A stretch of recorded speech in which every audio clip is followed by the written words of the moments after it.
My name is Eveline MacLeod. I was born in Glasgow in 1925, so I'm 85 years old. I was always interested in Highland dancing, and I was only in Bedeck about a month when Reverend A.W.R. Mackenzie came to visit me and asked me if I would get involved with the college. Okay. So I did, and I've been involved ever since. The government, I think, was very interested in getting handcrafts started all around. I think Father Greg MacLeod was probably the instigator of all of this and got it going. And for a whole month, we had the South Haven Hall going for a weaving program.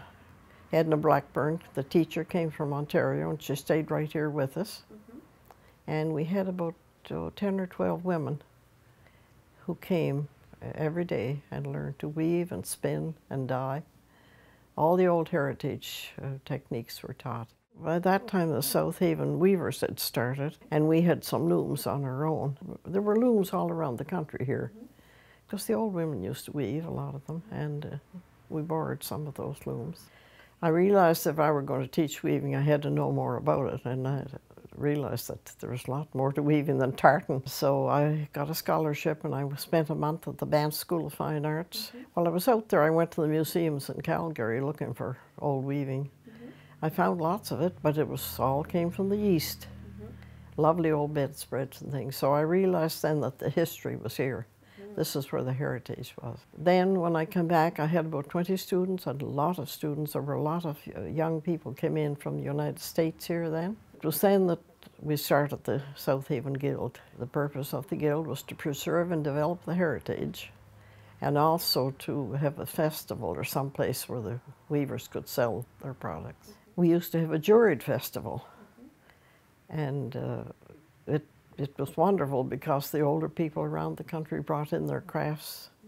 It was amazing the lovely crafts that they could do at that time. You know, the older people always had crottle. It was right here. They imported indigo and madder.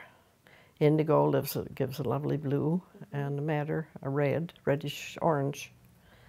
And others as well. There was logwood from Belize. And I think that'd be the most important ones to the old people. Of course, they used onion skins and lily roots and soot from the chimney. The first class, the traveling class I did, was in Mabu. Okay. And the sisters gave me a room in the convent, and we had table looms. And we did that at night school. I used to stay up there. And then I did Lake Ainslie, I did Port Hawkesbury, and the Cape Breton School of Crafts. I was there for I don't know how many years, 15 years, something like that. And what was your relationship like with the School of Crafts? Oh, it was wonderful. It was the nicest school you could imagine. I often think at 6:30, everybody started coming in with their easels and kits full of cloth and this sort of thing, you know. And it was such a pleasant place to work, really lovely. I have a friend here, a few years ago, she found a coverlet and a quilt in the dump in Bedeck. You know, the time has come now when we have to do something to preserve these things, especially since they're gone in Scotland. And what is happening now, of course, is that new techniques are coming in from all over the world, and teachers are coming. Like we had Peter Collingwood here, we had Elsa Regensteiner, Jane Redmond, all internationally known teachers who came here. The early years, about maybe 10 years, we were situated in the South Haven Hall, which was the old schoolhouse. Right. But then the community decided they wanted it back, which was only right. And for 2 or 3 years, we floated around. We went to North River Hall, and it was a bad situation. We didn't have a home. And then finally, the two principals of the school, Mr. Ryan and Marvin Harvey, gave us a schoolroom, and that was great. It was good to go into a place that was heated and lots of room and everything well looked after. And then finally the Gaelic College moved an old building and became the Weavers Building. Just now they've moved it down by the Hall of the Clans, and it's a lovely setup because they're going to give us the old kitchen as a dye room. Well, I think we should have someone like yourself, a researcher. Probably somebody with their degree in textiles who understands the history Might be even somebody from Scotland, I don't know. Who would come here and go around to every community and get a really detailed history of what's in that community and get pictures. And you see, a lot of the old weaving is still in the family, and I always made a policy of never asking for a coverlet. So I only have one old one. I had a second one I bought in an antique shop, and I gave that one to my daughter, and the gilt is one.